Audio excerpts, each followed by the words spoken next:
Isn't it beautiful when we listen to what we need to listen to? Isn't it beautiful when we just be able to feel everything that we're supposed to feel? I mean, let's face it, we've come a long way this year already, feels like. And I know there's certain things that people want to do and they're scared or whatever it is. And today's lesson's been about ease.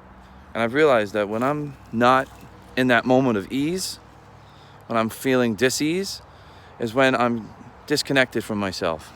And I'm disconnected from nature. So when you're disconnected from nature, you're also disconnected from yourself as well. Because we all know that nature and the self are connected.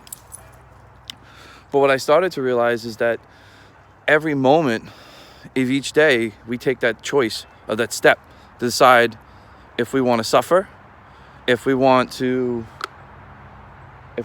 be connected, right? If we want to feel love, right? But also dis-ease and ease. That's our choice. So every moment we take is a physical, emotional, mental, and spiritual of ease. So what's physical ease? Physical ease is moving the body, getting out, feeling nature, you know? That's the physical ease. The other physical ease is knowing what diet to eat, what foods to eat.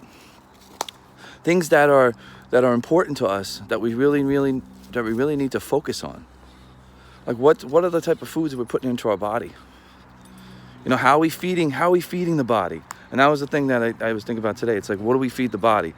And we also feed the body more than just food. We know thoughts and feelings and in some aspects, actions and beliefs, you know? So today I was just thinking, I was like, well, on the physical ease, it's like when we feed the body movement, the body loves to heal. The body loves movement. So that was one thing I definitely felt today was physical ease, was that we get trapped up in our way of thinking sometimes, but also in how we feel. So there's an emotional ease. And emotional ease is not having enough gratitude and having too much grief and suffering and too much of the stuff that we didn't process, you know? Like, we all know that to be authentic is to feel all our feelings, which is fine. But you have to also understand that there's a process that you have to go through. The goal is to feel bliss. The goal is to be happy, let's face it. But that's not what we always get all the time. So we have to learn a lesson. And the lesson is very simple. It's to just practice gratitude. One way I practice gratitude is by standing in the sun, in nature. And I just allow myself to be present. I take my dog with me for a little walk and let the gratitude just fill us both up. But that moment of gratitude can be so powerful because that can fill your cup up. That can lead to emotional ease. And then there's also mental ease too, right?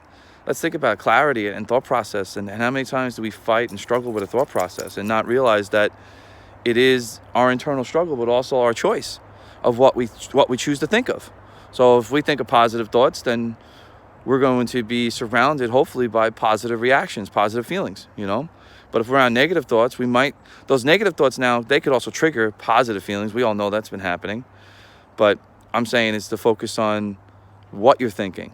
Not necessarily if it's negative or positive, but just really focus on what you're thinking. Why is it coming up? Is there a reason for you to think a certain way and to move on to a certain thing? And then the last one would be spiritual ease. Now, spiritual ease is the alchemy of the eases. You know, it's putting the thoughts, the feelings, the actions into the belief. And that belief is the powerful because that's what you're going to follow through every day with. And each and every moment, you're going to have something different that you're going to work on through that spiritual alchemy. So it's through our beliefs that we're able to channel our spiritual ease. And the more we're connected to our own beliefs, the more we're following our path and feeling our path, the more guided and grounded we feel.